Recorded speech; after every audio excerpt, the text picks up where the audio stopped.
Now let me show you how you can master your movements and hipfire, and can be unstoppable after warming up for 5 minutes.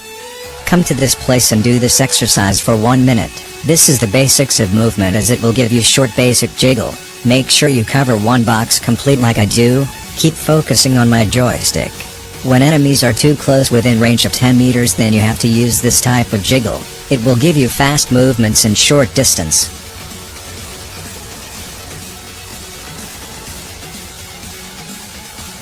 After mastering your basic jiggle, improve your long jiggle, which you can practice like this. Come to this place and cover almost both tables, from red dot to 6x, like I am doing. Also, you have to do this for 1 minute only.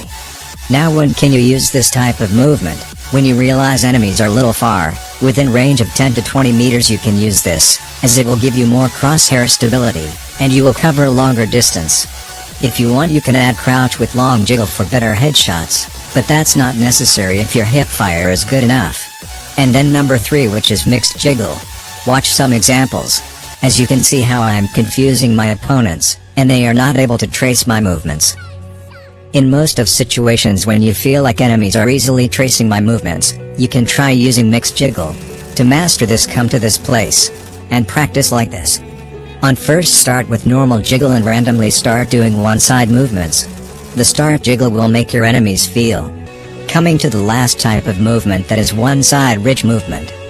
Have you ever noticed why competitive players perform one-side movement instead of taking jiggle-to-jiggle fights on ridges?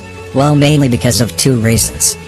First, always a covering player remains there to cover main assaulters, and second, in main, on the surfaces which are slant like this, our movement speed increases and it gets difficult to trace the target.